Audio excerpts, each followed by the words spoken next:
Well, see, when you look at somebody like me, I grew up here. There's nothing you can tell me about Memphis that I don't already know. There's nothing you can tell me about Memphis. From the boardroom to the streets. That I don't already know. With Mike from Memphis, man. Together we can fix things. Really. When you say, I want to be treated fairly, and I want a voice. Yeah. I want He saw things weren't fair, so he chose to run for mayor. You get up and do something when you really care. It's Memphis 360. I'm with you. I'm with you. In the meantime, It's Memphis 360. In the meantime, in between time, we got folks shooting people up out the frame. Ain't nobody said a word. We've become accustomed to people dying in this city. Yeah. It's Memphis 360. Turning the TV on and the news and see our loved ones and see young people that are out of control. And now you see, okay. We talk about incarceration. We talk about the youth. We talk about giving them the ability. We talk about investing in young people and investing in the community. See, I hate ignorance. I hate when people make decisions about things and they make statements and they haven't done their research. How can you fix the problem when you don't even know what the problem is? We need some help in this city. It's Memphis 360. See, I hate ignorance. It's Memphis 360. Man.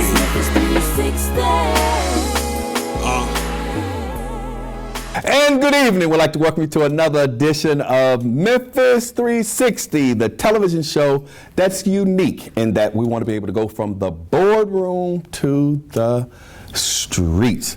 You know, everybody's always trying to fix the problems of what's going on here in the city of Memphis, and everybody's trying to talk about the problems of what's going on here in the city of Memphis. But I find that a lot of those shows are one way. They're either all of these individuals that got money and they're in prominent positions and, you know, they're trying to fix the problem of what's going on out here in the streets, and that just don't work. We see it has not worked. And I'm a firm believer that any leader in this city, because, you know, when you're out here politicking and all of that kind of stuff, you go into the neighborhoods, you're shaking hands and kissing babies and all of that, and then after you elected, nobody sees you. And you have all of these things that are occurring in the communities, and nobody ever comes back to regroup and touch bases with the people that are actually being affected by all of the decisions that you are making. And I'm a believer that, yeah, we need to talk to the mayor. Yeah, we need to talk to the city council. Yeah, we need to talk to the politicians and the pastors and all of those individuals that are considered the shakers and movers in this city. But we also need to talk to, C Money. We need to talk to Frank Gotti. We need to talk to individuals like this young lady we're going to have on tonight, Renisha Joy. Those young people that are out there in touch with what's going on here in the city of Memphis. A lot of times we leave that part out. And if we do not continuously stay in touch with and form relationships with these young people in this city, then that's how we're going to continue to lose the city. And we're not developing those young people that are going to be coming behind us, those people that are going to be following us. So there are a couple of things that I definitely wanted to talk about. First thing I want to do is tell my daughter, happy birthday. Happy birthday, Kenyatta James. Her birthday is not until the 25th, but I won't be taping again prior to that. So I want to tell my oldest daughter, my baby girl, happy birthday. And I want you to know that your dad loves you very, very much. And thank you.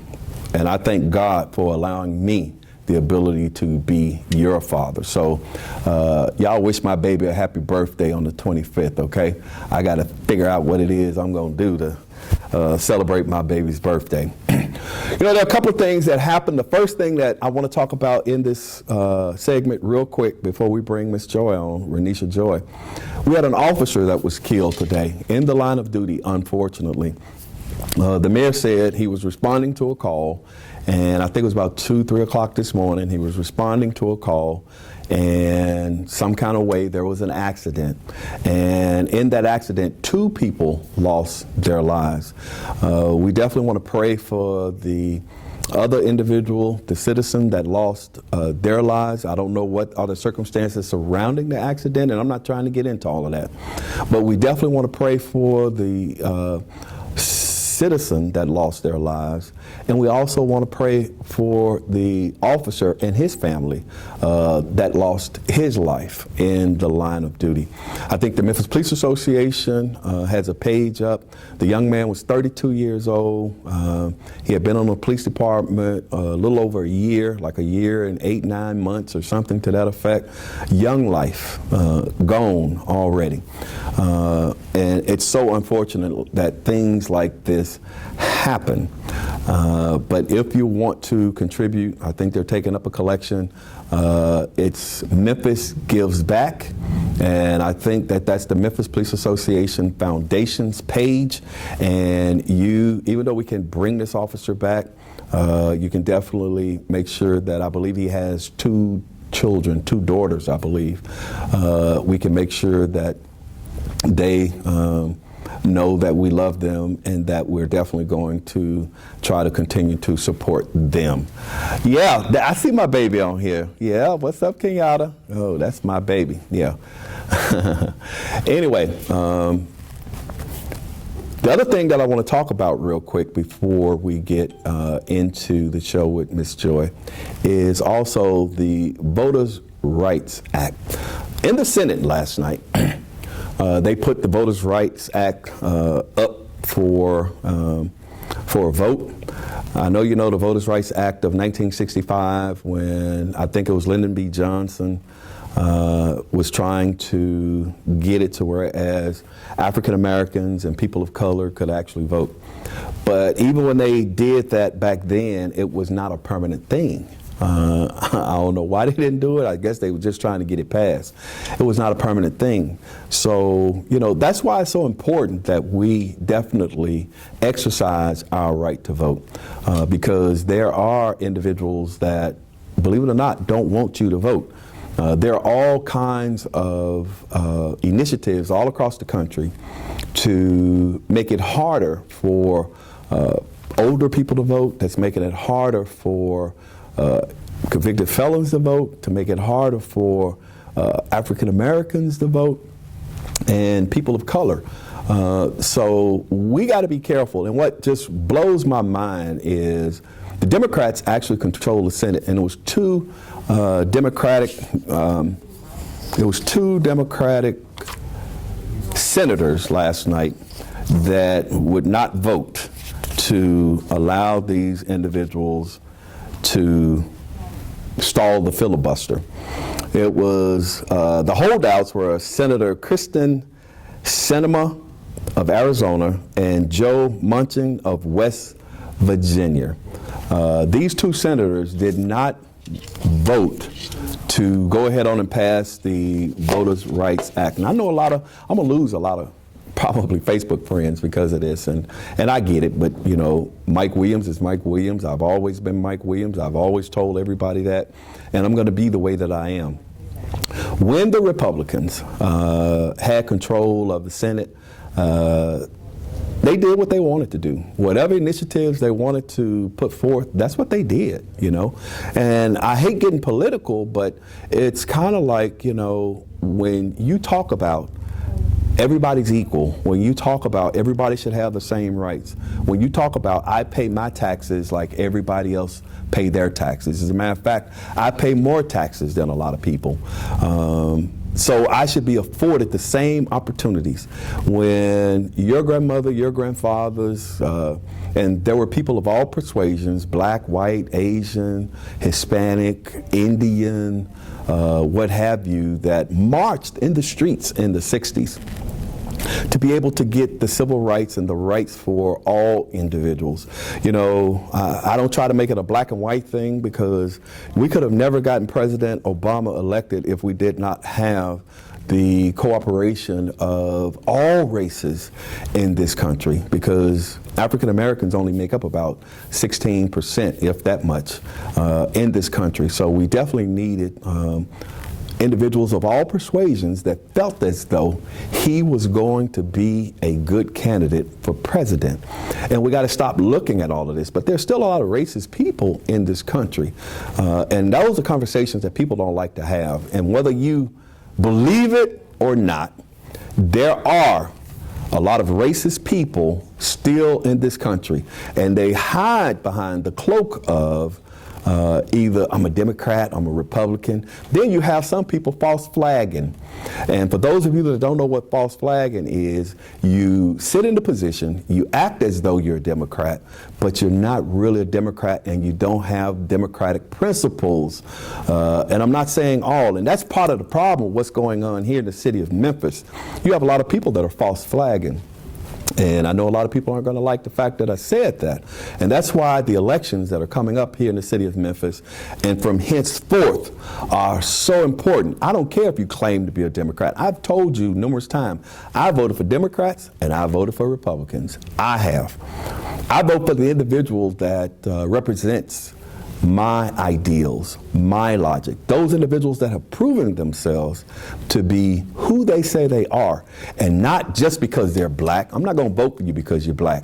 It's some black politicians I don't particularly care for, because you have proven yourself not to be an individual who has my best interests at heart. But there are also Caucasians that I have voted for that have a good heart, and they're hard workers, and they want to do what's going to be best for their community. So, you know, you can say what you want to say about Mike Williams, but I definitely try to hold people accountable. And it's time for us to do that, because when we have an opportunity to make the Voters' Rights Act permanent, and then we forego doing that, and I know that you say you have these principles, then that's a problem for me. Just like when I look here in the city of Memphis and I hear people talking, I see your mouth moving, but you don't represent the principles that you claim. So that's false flagging, okay? So we definitely should not necessarily continue to follow these individuals blindly. You know, I think we have 17 homicides already this year. You know, we've had babies that have been shot already. I think yesterday out near Ridgeway, we had 3 teenagers that were shot. I think they found a young man up at the MAPCO, up there Poplar and Mendenhall, I believe, that was shot and killed. I saw that a young man was killed out in Whitehaven on yesterday. You know, we're still having the problem that followed us from 2021, and that's with individuals that have no regard for life. And that's so sad, because the only people that are being hurt is us, our relatives. I found out that the young man that was killed on Gaston, my family, my daughter is that young man's cousin. It's touching everybody. So we have people that are being hurt and people that are dying. And it's so unfortunate that we have these kinds of things that are happening. I think we also had a young man who was run over by a train today out there on Poplar. You know, these things are not stopping. They're happening all over the place. And as usual, you know, I always tell you people, be careful out there. Be careful, because it's just so much happening. We got so many people that are overwhelmed. We got people that are stressed out. COVID is stressing them out. Being in the workplace is stressing them out, because they're forced to go to work when it's COVID, you know, or they have to be at work when COVID is here. You know, I've been tested for COVID twice in the last 16 days myself, because I have come into contact with individuals that later on said that they were positive. But thank God, thank you, Jesus. Each time that I've tested negative. So I've dodged that bullet a couple of times, but I can imagine everybody just kind of going through this.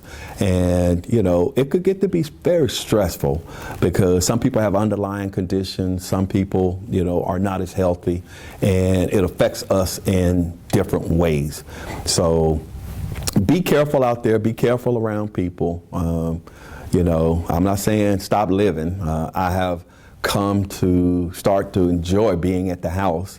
When I was an individual who was on the go all the time, but now I'm an individual who kind of stay around the house, kind of try to stay out of the public's view, and just kind of I'm trying to stay safe. All right.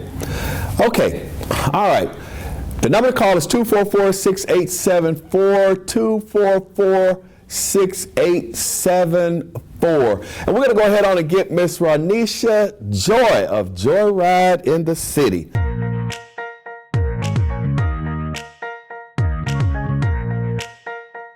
Hey folks, it's Issa Haddad here. I got some good news and a special invitation for you to come see me here at Sunrise Collierville. Come on down, check out my inventory with new, pre-owned, and certified vehicles to choose from. I can get you finance when no one else can.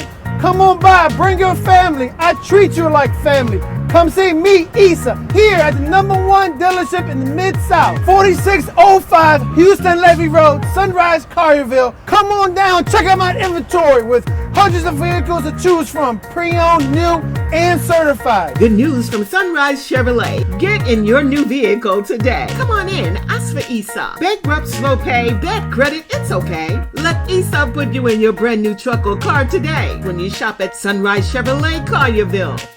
And don't forget, ask for me, Issa. Can you actually imagine hosting your next event at the all-new SVP Banquet and Event Center? Yes, spacious, beautiful venue with plenty of parking, located in the heart of East Memphis. Let us host your next intimate birthday gathering, family repast, bachelorette party, wedding and reception, baby shower, corporate meeting, social club event. Call us today. Don't wait. 901-244-6874. The all-new SVP Banquet and Event Center. I first met her at Jared Price's house, and you know, it was her and a whole lot of other young, I call them millennials, and man, they were plotting to do this and plotting to do that, and they were hitting the streets, and they were doing all kinds of good things, and it's just good to have you on. So tell the people a little bit about you, tell them a little bit about your business, tell them a little bit about what you do. All right, so hello everyone, my name is Ronisha Joy, and I'm the owner of Joyride in the City. So the goal with Joyride in the City, how I started Joyride in the City, I'm originally from Memphis, born and raised, but I moved to Nashville back in 2006. And when I returned back to Memphis 2014, I noticed the separation and the difference in the city.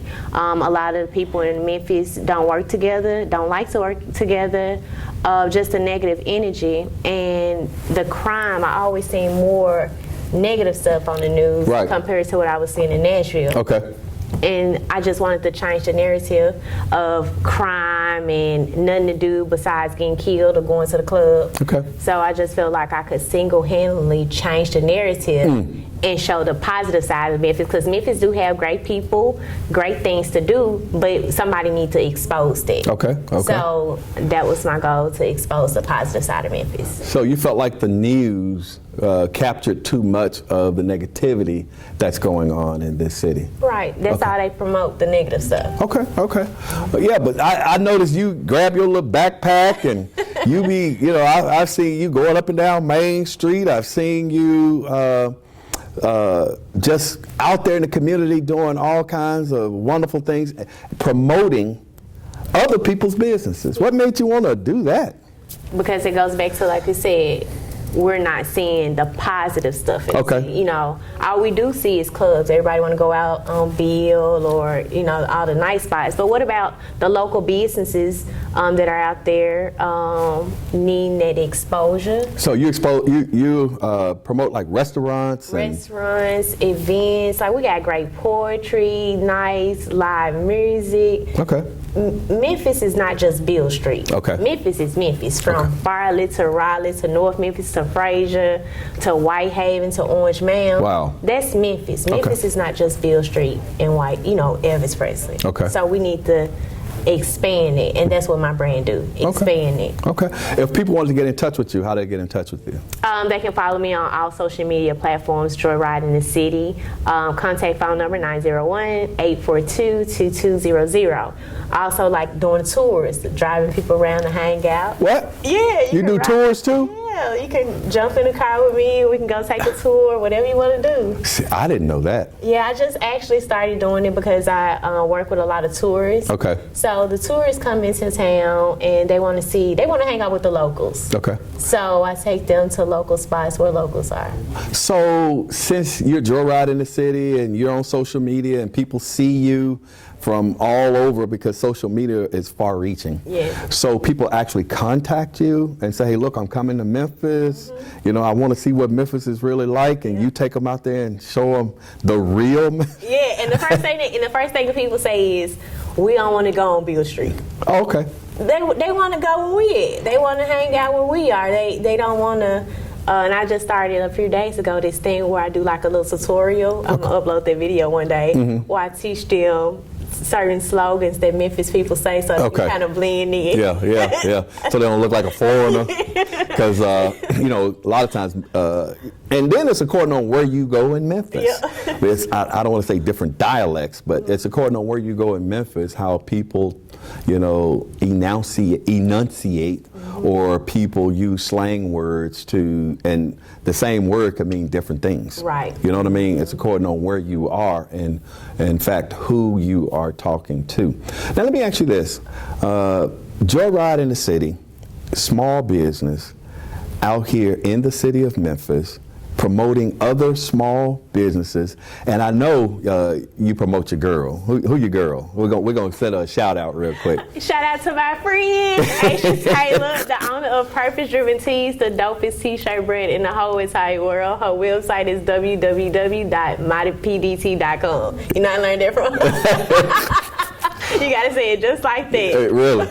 Man, she's so crazy. Woo! I be seeing her. I be like, Jesus Christ. Okay then. All right, Aisha. Yeah, that's the thing. Like, to know us is to love us. But I'm gonna tell you what I like about y'all. Y'all real. Yeah.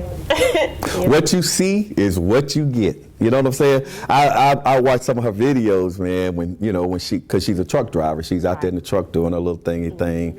And then I watched her birthday. I watched what y'all did for her birthday. I was like, But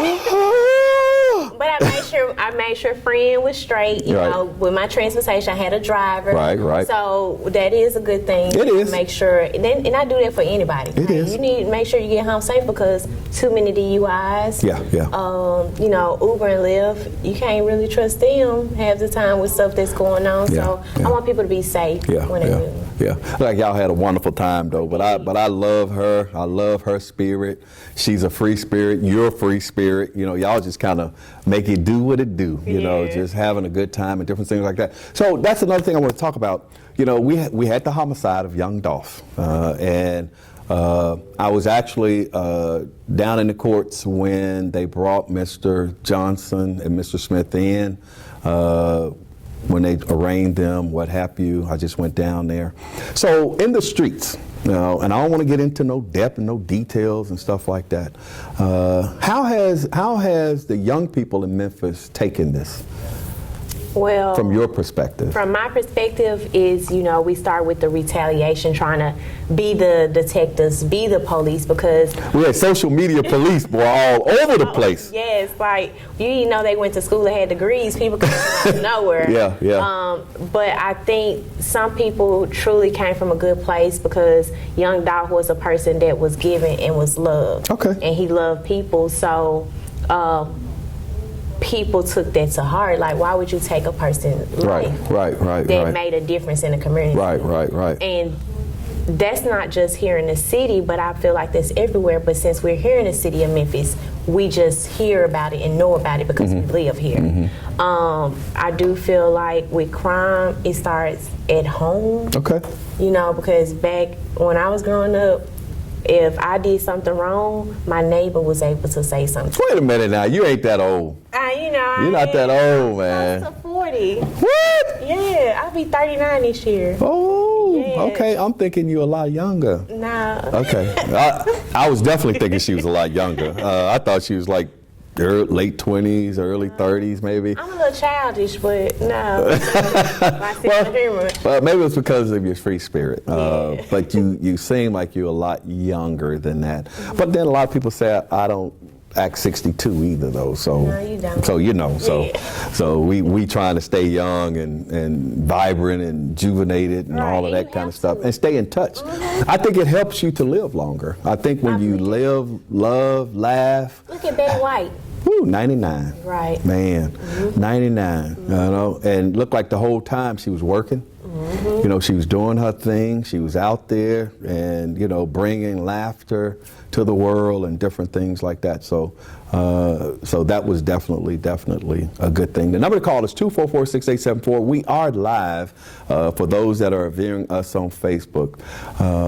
I know your grandson. I see Samuel Sanders, who's on my Facebook Live. And I talked about it a little bit earlier, Sam. His grandson was a young man that was actually gunned down out there on Gaston, and I think they're going to have his funeral this week, unfortunately. And Sam was saying, you know, that his grandson was loved too. I know we you know, and that was one of the things that we were talking about when all of the stuff was going on with Dolph. I say much love to Dolph and his family. You know what I'm saying? I have no. But I also at that time said that we had 345 other young people that were killed in this city, one way, shape, form, or fashion. And they meant just as much to their families as young Dolph meant to the world, or as young Dolph meant to his family. So we have a lot of people, and I said earlier, we got 17 homicides already in this city.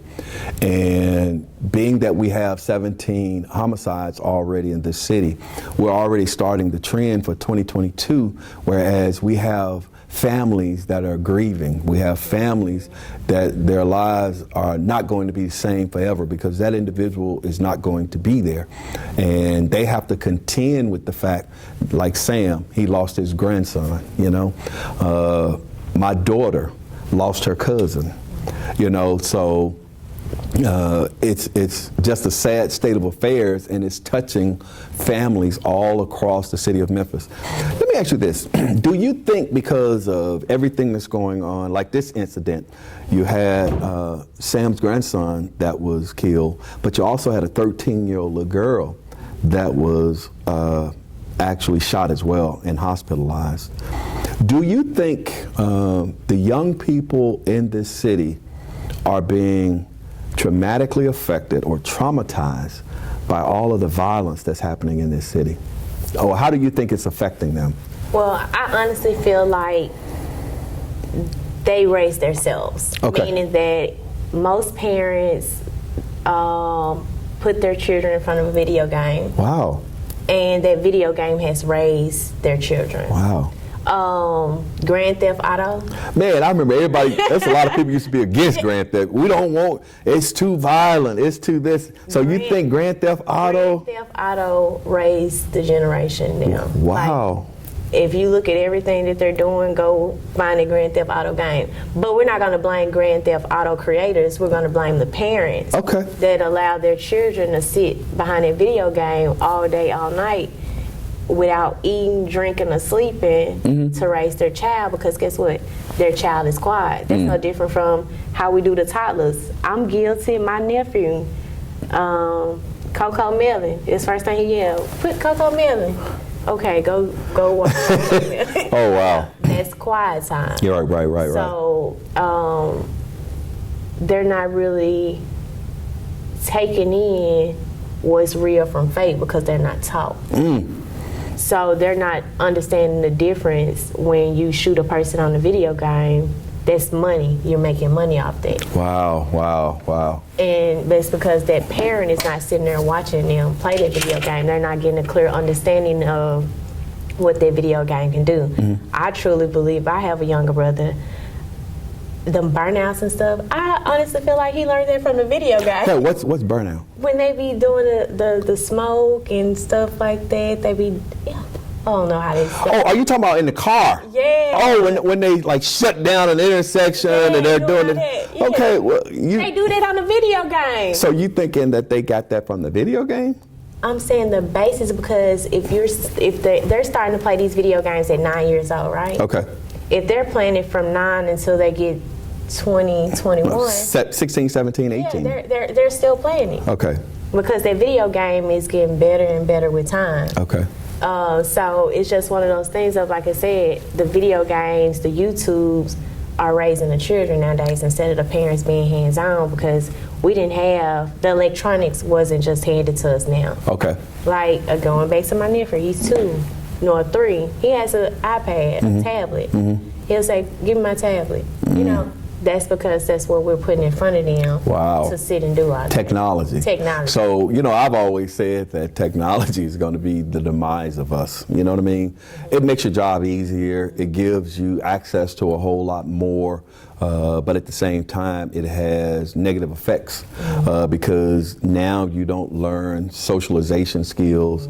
You don't learn rationalization skills. You don't learn how to interact with people and conduct business. Yeah, you can get on a keyboard because you see these little kids, you put a phone in their hand. You see a lot of kids out and they'll have a phone and it's like the parents had given them the phone to keep them quiet or something while they conducting business, and the phone it's like a babysitter. That's what it is, the video games and everything like that. But I do want to say, I personally know some parents that have children that have connected with the wrong crowd, and they're seeking help, but the system won't help them because they're the parent. Example of, hey, my child has ran away, y'all found them, but they keep running away. So that means she's losing jobs, she's having to move from place to place because of a child that she really wants help for. The parent. Right. But there's not a system for a parent like her until he's either dead or in jail.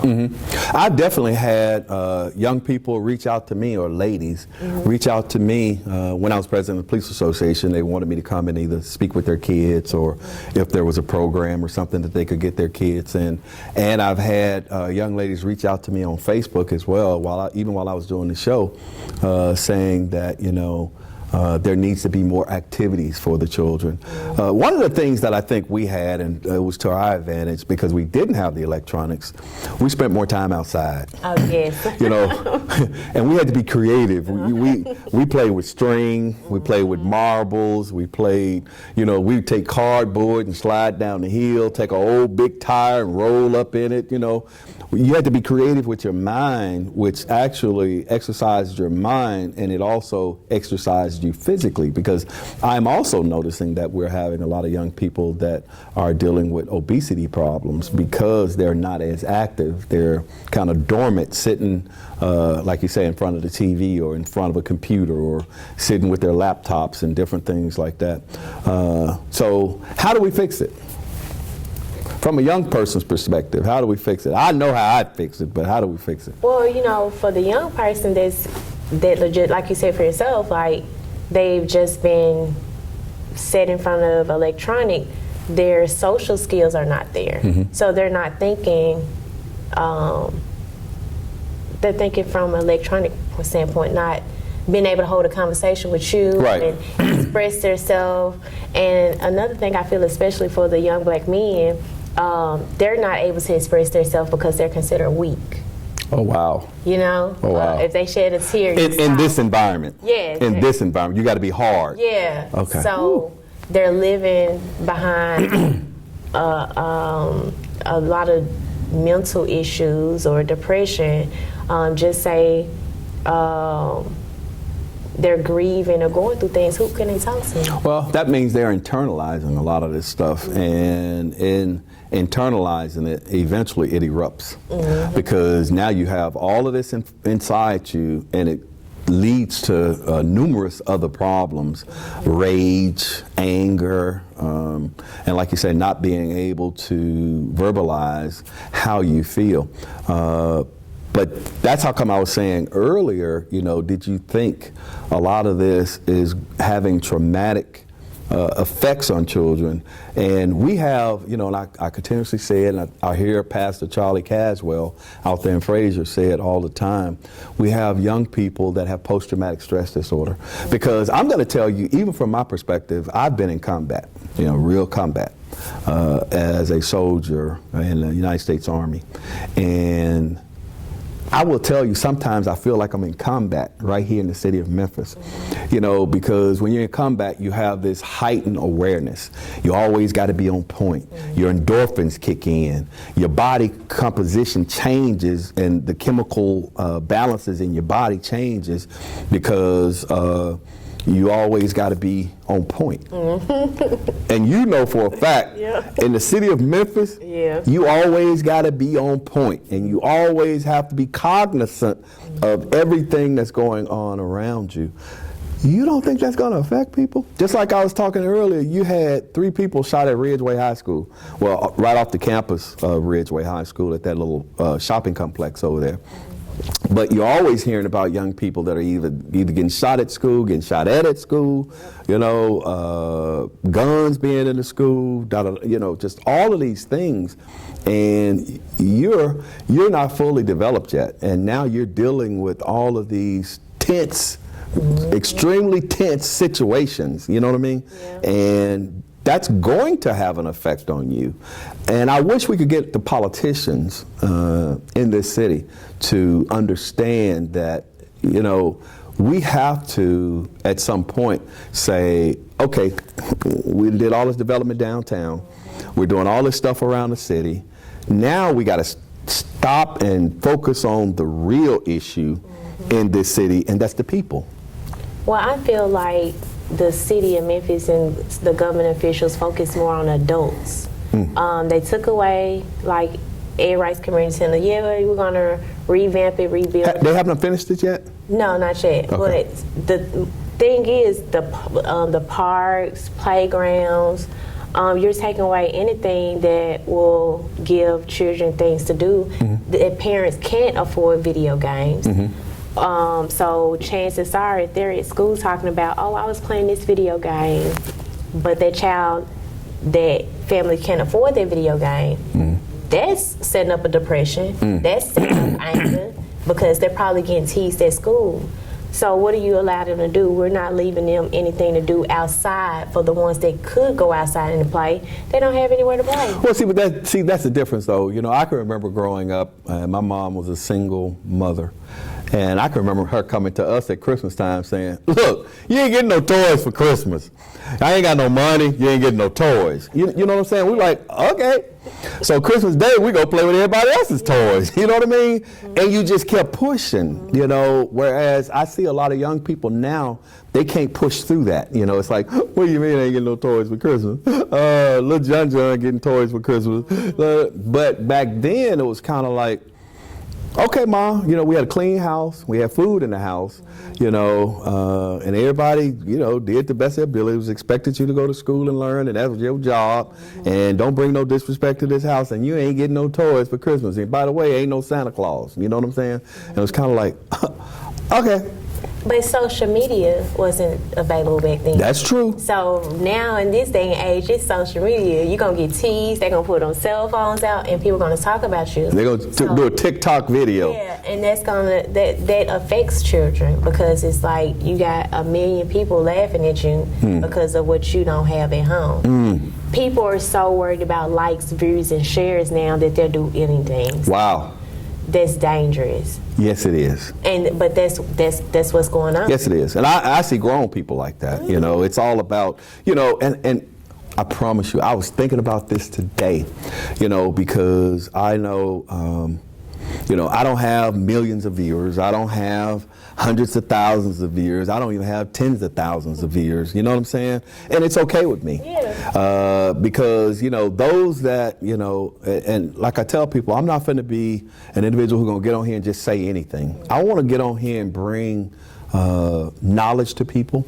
I wanna get on here and have positive interactions with people. This ain't the TikTok, this ain't the shock jock, this ain't none of that. You know what I mean? Yeah. This is for individuals that want to know what's going on in Memphis, that want to know the real issues and the problems, that want to see the politicians, and I ask them hard questions. I can see some of them grimace when they sitting there, you know what I mean? And like I tell them when they come on, I'm going to ask you some questions, so you can either answer or not answer, and I'm not going to sweat you about it, but this is what the people want to hear. This is what they say they want me to ask you. You know what I'm saying? So I'm finding that you're right. Too many people want the 100,000 likes. Now, don't get me wrong, people. It would be wonderful to have 100,000 viewers and 100,000 likes and all of that. I'm not going to sit here and say, I wouldn't want that. And that's not what I'm saying. Yeah. What I'm saying is I want to be able to educate people, to avail people to the individuals in the city of Memphis, and you make a choice, whether you like it or you don't like it, you agree or you disagree, but to have stimulating conversations in regards to what's going on so that at least you can be informed, because I learn things from people all the time. Believe it or not, you sitting here in this short period of time, I've learned some things about you that I didn't know, and I've also learned some things in regards to the city of Memphis, in regards to young people, because you have a lot of us, like I said, I'm 62, and a lot of people, well, I'm 61, and I'll be 62 in May. So I'm claiming 62 already because God is good. Amen. But hey, hallelujah. But I definitely want to make sure that we keep it real. Mm-hmm. You know what I'm saying? Mm-hmm. Everybody can act a fool. Everybody can say crazy stuff, to try to get, like TikTok.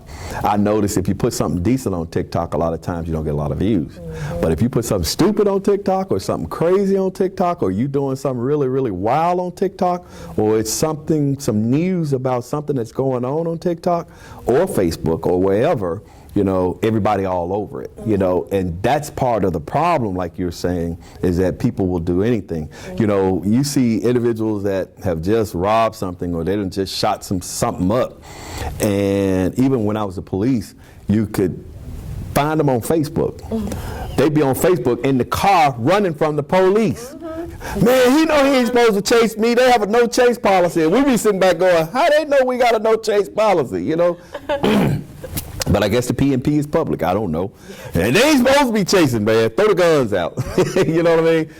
Inside, you'll be surprised at one of the things that I can say when it was a video that I saw, a few videos, but it made me realize sometimes our young black men want the negative attention because it makes them go viral. Mm. When sometimes it don't be the young black men, mm-hmm. It be the young white men. Mm-hmm, mm-hmm. But they got behind this 10 window, you can't see what's going on, you don't know.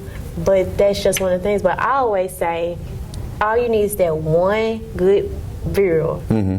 I probably have 10 views, but all it takes is one. Mm-hmm, mm-hmm.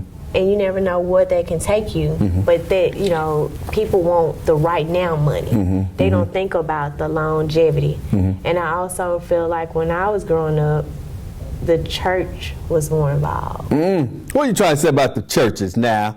Don't get me started. What are you trying to say about them churches? The church, I distance myself from church.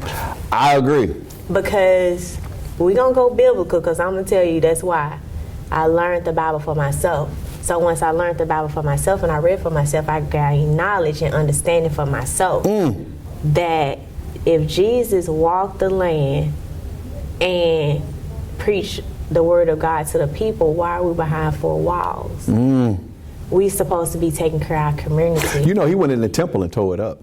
Well, that's the thing. You better not say that in church. Yeah, look at you. He went in the temple and tore it up. Because they said when two or more gather in his name, that's church.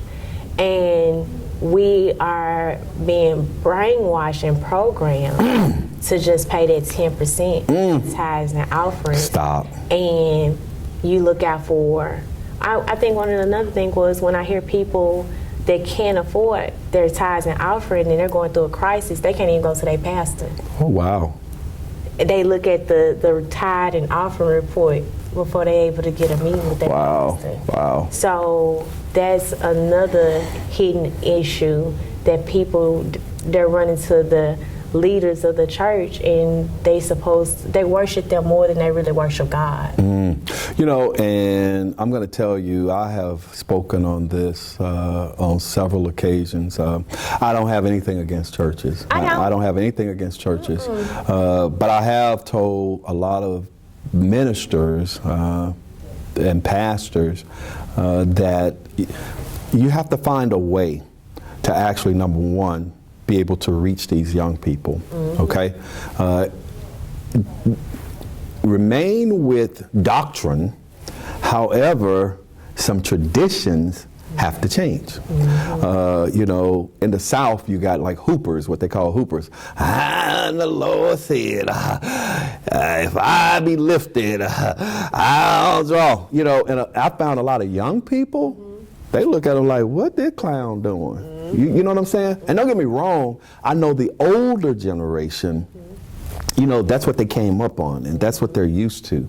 But a lot of young people are more into what you call expository preaching, which is the walking, talking, and teaching, you know, and they looking to see what you're doing with their 10%, you know, because, you know, some churches have had building funds for 99 years. And it's like, okay, building fund, where's the building? You know, where's the new building or where's this? And then we've gotten too much into these big edifices when it comes to buildings. And then you don't really open that edifice up to the community. You know what I mean? And it's kind of like, hold up, wait a minute, stop. Hold on. You have to look a certain way to go to church. What if they can't afford these nice outfits? You know? Come as you are and let it really mean come as you are. Now, I'm not saying come like you just left the club. Like you just got off the stripper pole. Yeah, you know, maybe the usher can give you one of those little raps. Yeah. But it's still, we have to make people feel welcome and loved because that's why the streets are winning. Because the streets are making them feel more welcome and loved than the church. Even though it's more dangerous. Right. You know, come on. But they're getting more love. They're getting more support. Okay. That young lady that's seeking love, she can go to that drug dealer and get love and support from him. Wow. Because she can't go to the church and tell them, hey, I'm stripping right now. They're not going to accept her. So that's why I feel like the streets, like they say, the streets gonna love you more than the people at home. Wow. And that's why I always say, you know, the church is really, really supposed to be a hospital, you know, because you have those sick individuals, those individuals that have been wounded in life.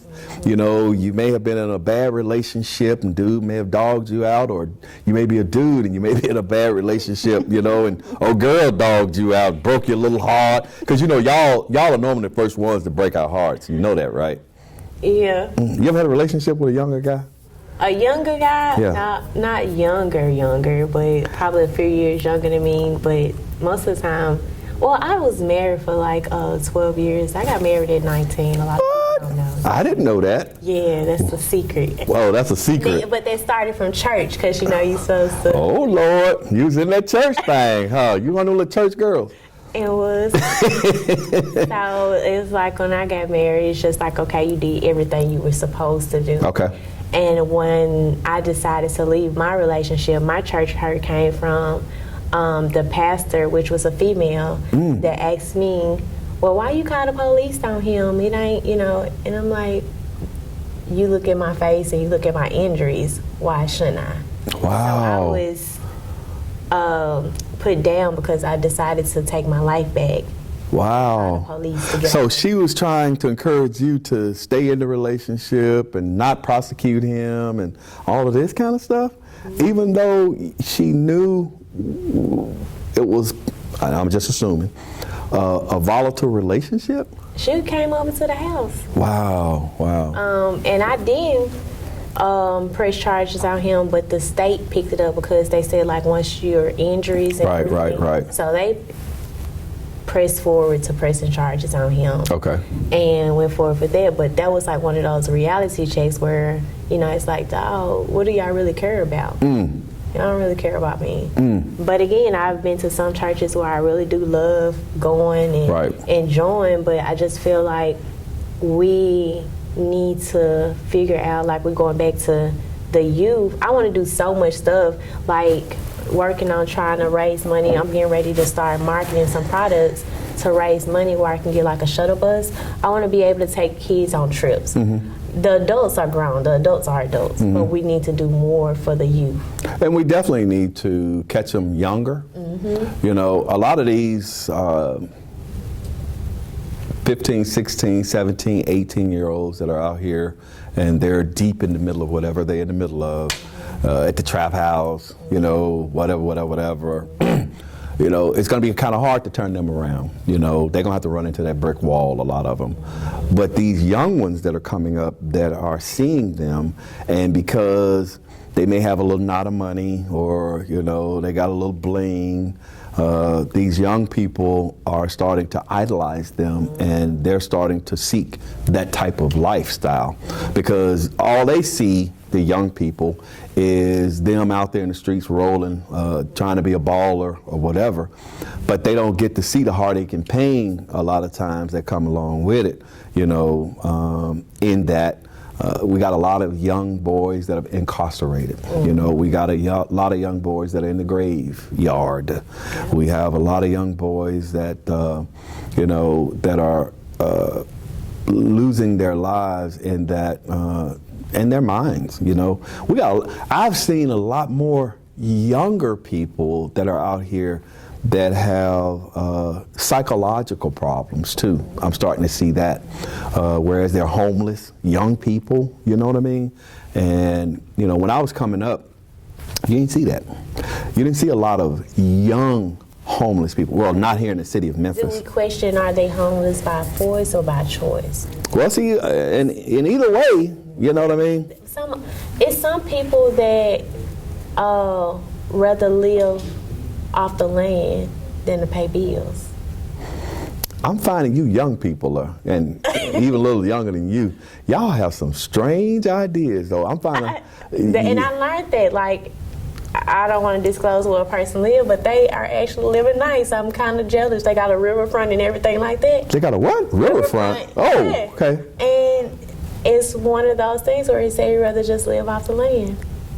Oh, so the person is homeless, but you're saying he has a riverfront property. He has riverfront real estate where he's at. Yeah, when he wakes up in the morning, he just look at the river. It's cold out there now. I don't know where he gonna be in now. I was just saying it's cold. You know, that might be. And then I even question it in the summertime because if you by the river, now you got water moccasins, you got mosquitoes, you got all kinds of stuff. Yes. But I do find that a lot of young people would rather not deal with the establishment, you know, and deal with all of the craziness, and they like being a lot freer, you know what I mean? Not being tied down to bills and, you know, and that's what I was saying, you young people, man, I'm finding y'all have, and even younger than you, but kind of in your range too, they have different priorities. They have different, you know, me, I want to grow up, I want to get a good job, I want to get a house, I want to get a, you know, because I'm finding a lot of young people now even in the workplace, they are very mobile. They have no problem. They have no problem with saying, I want this job, and they move. You know what I mean? And me as a parent, you know, or as an elder, I'll sit there and go, what are you gonna do? You know, what are you gonna do? I think that, like you said, we are more the boss mentality of I know my worth before 9 to 5, and because I'll do that. Like, I really don't like working for like a company, and if they say anything, I'm like, I'm a boss. I'll go find something else. Like, but it's one of those things of, you know, your potential. Like, I went to school for so many different things, so that way nobody can kind of like boss me around and tell me what to do. And we also, now keep this in mind, we remember the upbringing what our parents and grandparents went through, and I definitely don't want to have to deal with. Oh, that's deja vu. I had this conversation the other day with another young person. Like, they said the exact same thing. No, I wouldn't dare. Like, my mom couldn't take off work for anything. And I don't, I appreciate that because it kept a roof over our head, but I know that she was a great worker, because even if she didn't have a babysitter, if the company allowed her to bring us to work with her, we went to work with her. Wow. So she did, by any means necessary, give you the best of her. And you not gonna give her the best back when she needs you. Like, she had a car accident and couldn't work anymore, and y'all just kicked her to the side. Wow. I'm not finna be that person. Ooh. So you know how they say lead by example? We watch y'all go through things, and in our head we said, I ain't finna do this. Man, I had this conversation the other day. Did we talk about this? No. Because this is deja vu. I promise you. So that's just validation, actually, because that tells me that, young people think like that. And that, the other person said the same thing. Leroy Jones said, why do black be in the street all night? I guess he's saying, why do black people be in the street all night? Andre Young said, yeah, lead by example. Hollis Lachelle said, amen. Yeah, but it's kind of like it's a different mindset, and just like when we were talking about the church, and I was saying, I used to tell the pastors, you got to find a different way to be able to reach these young people, because it's almost like the churches are barren. You got these old people in there, but you don't have no young people. So in 20, 30, 40 years, where are we going to be with the church? You know what I'm saying? And then during this pandemic, it has allowed even some of the individuals that constantly go to church, now they're not going to church as much. Right. And they were saying a lot of churches were closing, had to close their doors because they're not receiving the tithes and offerings that they would normally receive, because individuals were coming to church. And, I just found it very interesting that, we had a lot of churches from outside the community that actually are coming into the community, that are doing things that I think the churches in the community should be doing for the community. But it seemed like they too busy doing something. I don't know what they doing, but they inside them 4 walls. They're not going out learning their community because they're afraid of the community. But I thought the community was made up of them. If you do them right. If you treat your community right, they're going to look out for you. Yeah. That's just like an individual. Like even with an individual, if you treat me right, I'm going to look out for you. I'm going to take care of you. But if you're not doing me right and we know what you're doing, sometimes we have hidden agendas with the pastors of the church. Or just people in the church in general taking advantage of kids, women, or men. So when the community know what type of church you have, they're not gonna deal with you like that. Like my grandfather, he was a bishop, and when he couldn't have the church open, he would have his members in the house. They would have church in the house. So your granddad was a bishop. Yeah, and so you got some deep. You got some deep. See, I'm learning. You got some deep church roots. I tell people I'm smarter than what they think. Oh. Social media is entertainment, but if you ever sit down and like how you holding the conversation with me, I'm very intelligent. Okay. It's all about marketing and branding yourself. Exactly. I understood that I had to rap to get people attention, so I got that industry. I had to, do. So you rap too? You know I be playing around with music. We ain't gonna talk about that. You rap? No, you said we talk about anything. You rap too? No, I'm just kidding. Playing around with music. Okay. But I understood the platform. Right. I understood that if I talked about some of the positive stuff in Memphis, I wasn't gonna get a following. Yeah. Okay. People love music. Yeah. People love entertainment. Yeah. So out of 3 years that I've been in business, I just branded myself and connected with everyone, because like they say, you can sit in the room with the robbers, I can sit in the room with the entrepreneurs, I can sit in there, because I want everyone to be able to be comfortable, and I want to be able to be up to date about what's going on, so that way I can kind of be like, okay, you sitting down asking me questions about what the streets are saying. Well, when I was in the streets with them, they were saying, this is what we want. Okay. We have to make everyone feel welcome and loved. A part of it. And that's what I strive to do. Like, I don't want to just frown upon somebody else because they're doing something different from me. And I think that's where the disconnect comes from. It is. And I found, that even though a lot of people knew me from the police department, or they used to be surprised when they find me in certain places, and I used to have to tell them, that's a job. Yeah. You know what I mean? But that's not Mike Williams. Yeah. You know what I mean? That's not Mike Williams, and that's not how Mike Williams act, and that's not how Mike Williams, I was the face of the MPA, and there are certain things that you have to do for your job, but at the same token, I am an individual, and I have certain things that I like, because I'm into music, and I'm into, different things in the community, and I love helping, and I sit down with, individuals from different gangs, you know what I mean? As a matter of fact, next week our guest is going to be Frank Gotti from Put the Guns Down and Fight Like a Man, and a lot of people used to freak out because we were friends. Yeah. It's kind of like, wait a minute, wait a minute, you the police? Because I can't remember, Frank belongs to some gang, I can't remember what it is. Anyway, I think he belongs to some gang. But it was a way that I stayed in touch with what was going on in the streets. And it was also a way that, a lot of people don't know it, but when Frank wanted to do his second, when they did the March on the Bridge, and then the anniversary when they were going to do the March on the Bridge, everybody's scared. They scared he gonna try to take the bridge again. They scared if he marched, I asked them, did you call him? They were like, what? Did you call him and ask him?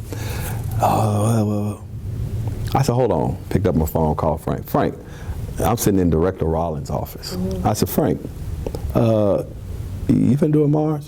Yep. What are you trying to do? Man, I just want to march down to City Hall, take the kids down there for the first time ever. Frank, you're not going on the bridge? No, man, I'm not going on the bridge. Oh, okay.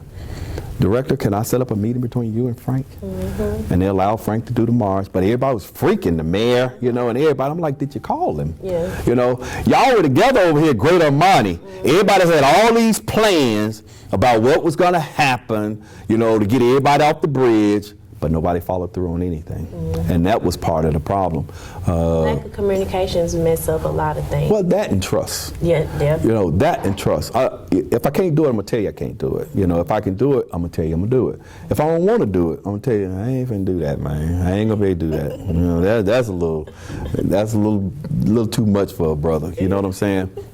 But if it's within the realm and the scope of what I think is okay and something that I could possibly get into, okay, let's roll. You know what I mean? Let's do this thing, and that's just the way it is.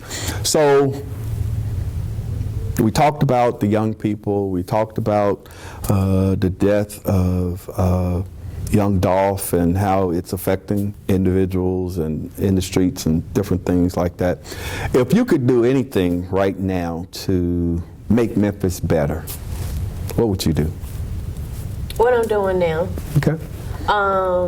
However, with my business and what I'm doing, I just wish that I could have other entrepreneurs join in, other city leaders join in, because again, it needs to start with the youth. We working on too much stuff for the adults, and I just feel like we're not doing anything for the younger people. Well, the reason they're doing things for the adults is because they think that's money. You know, when you got people coming in for Beale Street, when you got people coming in for events downtown, or something that's happening over at Tiger Lane, or they building stuff for tourists and tourism to bring people in to spend that money, you know what I mean?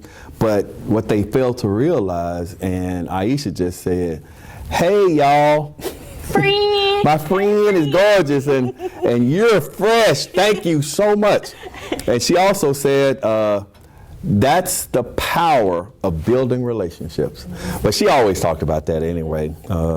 That's the power of building relationships. And that's what you have to do. You know, you have to be able to cross those lines, cross those borders and different things like that. So you said that if you could. Well, I know you said that they keep doing the things for the adults. But if you're still building things for the adults and the tourists, you're still allowing the tourists and the locals to get robbed or killed. Exactly. You know? Exactly. So it's like a give and take. So we got to start somewhere. So that would be one of the things of, okay, yeah, you can continue to build all you want, but let's think of something for them, like Liberty and Gone, Adventure River, you know, just all that stuff that was for kids. One small place. Yeah, well, that's because they say you young black folk went in there and tore everything up, man. You know, that's what they say. Listen, they did, but it's the parents' responsibility. I didn't know that parents were dropping their kids off at the library like it was like a daycare. Yeah, they drop them off and let them roam in there, and ain't nobody got control of them. Yeah. You know what I mean? So I think we ought to make it where they can't just drop their kids off and make it like it's babysitter club unless they're paying a fee. So what's going on in the city? We got about 2 minutes left. What's going on in the city that people need to tap into? It's typically so much.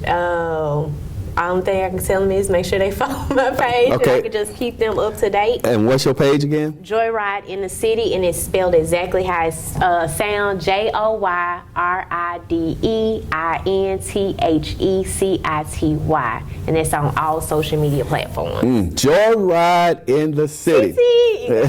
I'm sorry. Joyride in the City. Got me up here acting crazy. But that's okay. That's what I'm talking about, man. You got to be able to do that daggone thing. You know what I'm saying? Hey, I want to thank you guys so much once again for tuning in to Memphis 360. It is the television show. We want to be able to go from the boardroom to the streets. And we want to be able to bring you all kinds of individuals from the community that are having an effect on the community. And it seems as though Renisha is enjoying the city of Memphis and enjoying her life. Living free, baby, living free. That's period. Can I do that on your show? Period. Yeah, you can do whatever you want to do. Okay. Period. Yeah. And you know, it's just it's actually a honor and a privilege to have her come on the show. I had tried to get her on the show a while back, but she was busy and working and all of that. But she took the time this time to actually come on, and we're gonna be keeping up with Renisha and see what she's doing. And I ain't forgot Aisha. I ain't forgot Aisha. Aisha. Yeah. I call her Aisha. Why Aisha. you get her for a new name? I don't know. Aisha. I'm gonna have to get Aisha back on here too. PDT. A lot of people ask me about that sweatshirt I had on. I see that. Yeah, a lot of people wanted, man, where you get that sweatshirt from? Where you get that? Ain't nobody gonna buy nothing. But they kept asking about that sweatshirt. It's a dope shirt, and she got some dope t-shirts and dope sweatshirts and different things like that. But those are those small businesses here in the city of Memphis that's out here grinding, man, and trying to make it. So I want to thank you guys so much for tuning in to Memphis 360 once again. Frank Gotti is supposed to be our special guest on next Thursday. You can go back and watch this show once Miss Debbie done edited it and all of that. I'm on Facebook, but then she's going to turn around and put a little clips in and put all the background in, and it'll be back up again. So until next week, same time, same location, be blessed, be strong, be encouraged, and we'll see you next week. Thank you. Memphis 360. In the meantime, in between time, we got folks shooting people up out the frame. Ain't nobody said a word. We've become accustomed to people dying in this city. Yeah, it's Memphis 360. Turning the TV on and the news and see our loved ones and see young people that are out of control. And now see, okay. We talk about incarceration. We talk about the youth. We talk about giving them the ability. We talk about investing in young people and investing in the community. See, I hate ignorance. I hate when people make decisions about things and they make statements and they haven't done their research. How can you fix the problem when you don't even know what the problem is? We need some help in this city. It's Memphis 360. See, I hate ignorance. It's Memphis 360. Man.